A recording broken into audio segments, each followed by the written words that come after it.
Halo semuanya, selamat datang kembali di Rain Populer. Kali ini kami akan merangkum sebuah film yang berjudul Raya and the Last Dragon yang baru rilis tahun ini. Film ini menceritakan tentang sebuah dunia fantasi yang hidup sangat damai dan tentram. Namun kedamaian tersebut harus sirna karena sebuah wabah yang dapat mengubah orang menjadi batu seketika. Bagi kalian yang suka dengan konten spoiler, inilah cerita dari film Raya and the Last Dragon. Film diawali dengan sebuah lahan yang sangat tandus yang dimana ada seorang pengembara bernama Raya yang merupakan karakter utama dari film ini. Semua bermula ketika 500 tahun yang lalu, sebuah negeri bernama Kumandra yang hidup berdampingan dengan para naga. Pada saat itu kehidupan mereka sangatlah damai dan harmonis. Namun sebuah wabah bernama Drun datang ke negeri mereka dan mengubah semua orang yang disentuhnya menjadi batu. Para naga berjuang sebisa mungkin untuk menyelamatkan para manusia. Seekor naga terakhir memusatkan sihirnya dan membuat sebuah permata dan memusnahkan para drone tersebut. Setiap orang yang berubah menjadi batu hidup kembali dan kecuali para naga. Karena adanya sebuah permata naga, para manusia saling bertempur untuk mendapatkan permata tersebut. Yang pada akhirnya negeri Kumandra terpecah belah dan saling bermusuhan dan film dimulai. Semasa kecil Raya selalu melakukan tes bersama temannya yang bernama Tok Tok. Karena Raya merupakan seorang penerus bagi ayahnya yang merupakan penjaga permata naga terakhir.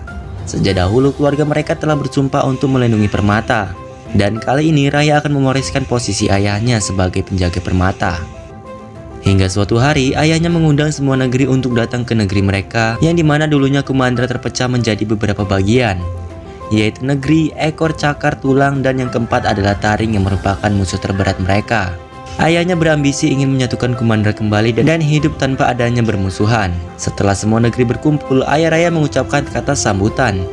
Tetapi karena bermusuhan mereka pun cekcok.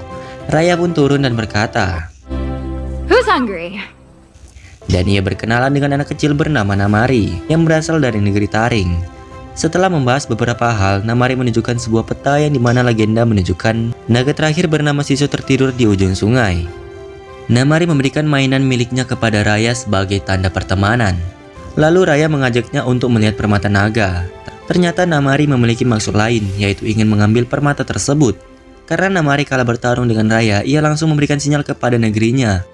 Ayah Raya yang melihat itu langsung mengetahui rencana mereka. Ayah Raya meyakinkan mereka untuk membangun dunia yang lebih baik dan akan menjadi Kumandra lagi. Namun tiba-tiba ayahnya dipanah. Mereka semua berebut dan membuat permata tersebut seketika pecah. Karena permata tersebut pecah, makhluk bernama Drun kembali aktif dan langsung menyerang mereka dan membuat mereka menjadi batu semua. Semua pecahan permata diambil oleh berbagai negeri tersebut. Karena kaki ayahnya terluka, dengan berat hati ia pun melempar Raya ke sungai agar selamat. 6 tahun kemudian, Raya yang berada di wilayah negeri ekor yang sedang mengembara untuk pergi ke setiap ujung sungai. Berkat pecahan permata naga, ia bisa selamat dari para Drun selama 6 tahun. Selama 6 tahun tersebut, Raya selalu pergi mencari ujung sungai untuk mencari keberadaan naga terakhir yang bernama Sisu, yang merupakan pembuat permata naga. Setelah sampai di ujung sungai terakhir, ia membacakan sesuatu dan berharap ayahnya bisa diselamatkan. Terlihat air yang berbalik arah dan membuat butiran kecil dan muncul seekor naga berwarna biru. Raya tidak percaya usaha pencarian selama 6 tahun tidak sia-sia. Naga tersebut merupakan naga terakhir yang bernama Sisu yang tertidur selama 500 tahun. Raya pun langsung menjelaskan kalau sekarang Drun muncul kembali, dan ia meminta kepada Sisu agar membuat permata lagi untuk melenyapkan para Drun. Sisu terkejut karena melihat permata tersebut telah pecah. Sisu menjelaskan juga kalau ia tidak bisa membuat permata tersebut karena bukan dia yang membuatnya. Saat Sisu menyentuh pecahan permata itu, tubuhnya seketika bersinar. Raya yakin kalau mereka dapat mengumpulkan pecahan permatanya, maka Drun dapat dimusnahkan kembali. Di sisi lain, Namari dari negeri Taring memutiti mereka dari belakang. Ceritanya setelah permata pecah, masing-masing bagian diambil oleh salah satu kepala dari 5 negeri, yaitu Taring, Tulang, Cakar, Ekor, dan Raya yang berasal dari negeri Hati, yang sudah ada satu pecahan bersama dia. Kini Raya harus mengumpulkan 4 pecahan permata tersebut. Setelah sampai di wilayah Ekor dan melewati beberapa jebakan, mereka berhasil menemukan salah satu permata yang berada di dalam pohon. Karena terdapat banyak jebakan, Raya berhati-hati untuk mengambilnya. Dengan caranya, ia bisa mendapatkan permatanya kembali. Sisu yang menyentuh permata kedua tersebut, ia berubah menjadi manusia yang merupakan sihir milik saudarinya. Namun keberadaan mereka diketahui oleh Namari, oleh karena itu mereka langsung kabur. Mereka menemukan sebuah kapal dan langsung meminta anak kecil tersebut bergegas pergi ke negeri Cakar. Namun karena ia masih kecil, ia tidak kuat untuk mendorong kapal tersebut. Sisu yang merupakan naga air turun untuk mendorong kapal tersebut dan mereka berhasil lolos. Raya meminta kepada Sisu sampai semua potongan permata terkumpul tetaplah menjadi manusia. Setelah sampai di negeri Cakar, yang dimana permata tersebut berada di tangan Dang Hai yang merupakan pemimpin terkejam di tempat itu.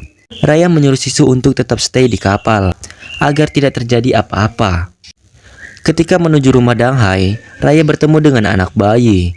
Ternyata anak tersebut merupakan bayi penipu yang mencuri barang mereka. Karena Dang Hai dikenal kejam, Sisu ingin memberikan hadiah kepadanya. Akan tetapi ia tidak punya uang.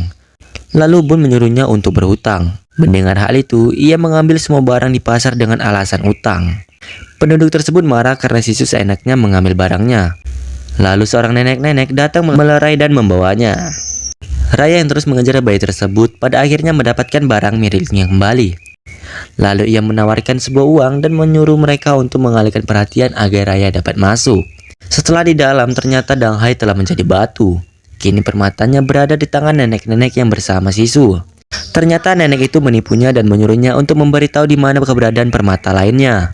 Dan beruntungnya, Raya datang tepat waktu dan langsung mengambil permata dari nenek itu dan bergegas kabur. Kini Raya telah berhasil mengumpulkan 3 pecahan permata.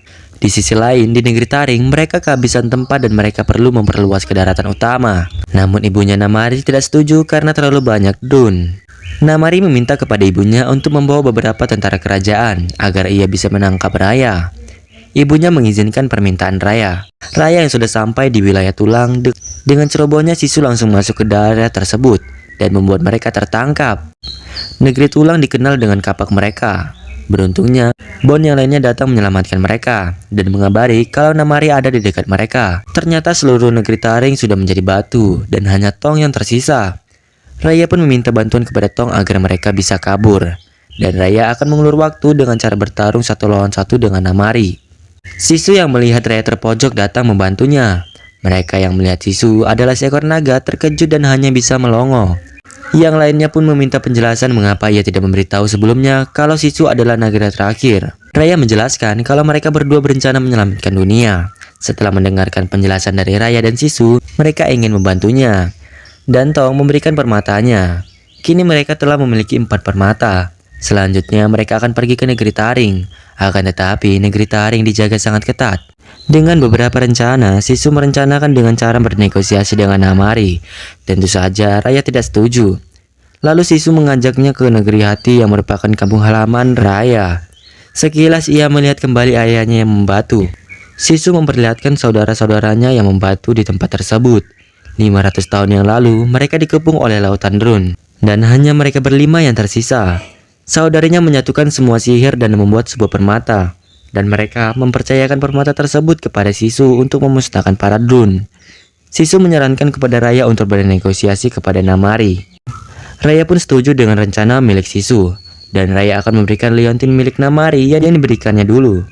Namari memberitahu ibunya kalau ia melihat naga terakhir. Terlihat dari muka Namari, ia ingin sekali kedamaian kembali terjadi. Dan semuanya kembali lancar. Akan tetapi ibunya seperti tidak setuju. Pada malam hari, mereka menyelinap ke istana untuk memberikan liontin tersebut kepada Namari. Namari yang sudah mengetahui langsung memberikan tanda untuk berjumpa. Ketika sudah saling berjumpa, ia membawa permata terakhir. Namari yang melihat Sisu langsung memberikan penghormatan. Akan tetapi semua tidak berjalan lancar. Ia mengeluarkan busur panah dan tanpa sengaja menarik pelatuknya dan membuat Sisu terpana. Karena kematian dari naga terakhir, seketika seluruh air menghilang. Dan sekarang tidak ada yang dapat menghentikan Drun. Dengan penuh emosi, Raya masuk ke dalam dan bertarung dengan Raya. Kini seluruh kota telah dipenuhi oleh para Drun. Sihir dari permata tersebut perlahan mulai memudar. Mereka berdua terus saling bertarung. Karena sudah sangat emosi, Raya terus menyerang. Sebenarnya Namari tidak menginginkan hal ini terjadi. Ia sangat mempercayai Sisu. Namun Raya yang sudah meluap tidak percaya dengan yang Namari katakan. Setelah dipikir bahwa saling bertarung tidak dapat menguntungkan apapun, Raya pergi membantu yang lain untuk mengungsikan para penduduk. Saat terpojok, Namari datang membantu. Tiba-tiba lantai yang mereka pijak tersebut roboh dan membuat mereka semua terjatuh. Sihir dari permata tersebut perlahan mulai menghilang. Raya menyuruh mereka untuk menyatukan permatanya agar kembali aktif. Akan tetapi karena Sisu telah mati, yang lain pun tidak yakin. Raya pun mengatakan kalau mereka harus saling percaya satu sama lain. Yang lain tidak percaya kepada Namari karena telah membunuh Shizu. Raya pun membuka langkah pertama memberikan permatanya kepada Namari dan membuatnya menjadi batu seketika. Karena melihat itu mereka semua pun mulai percaya kepada Namari dan memberikan semua permatanya dan mereka pun menjadi batu. Namari yang sudah percaya mulai menyatukan permatanya. Namun seketika cahaya dari permata tersebut menghilang. Akan tetapi permata tersebut aktif kembali dan mulai melenyapkan semua para drone dan mengembalikan kehidupan. Seluruh penduduk yang melihat itu pun merasa sangat senang. Begitu juga dengan mereka. Dan ternyata para naga yang menjadi batu telah terbebas kembali dan Shizu pun hidup kembali. Kini masing-masing dari mereka dapat melihat keluarganya kembali, begitu juga dengan Raya yang bisa melihat ayahnya hidup kembali. Perjuangannya selama ini pun tidak sia-sia. Dan juga Kumandra yang dulunya terpisah kini bersatu kembali dan film pun selesai. Oke, segitu aja dari videonya. Assalamualaikum warahmatullahi wabarakatuh.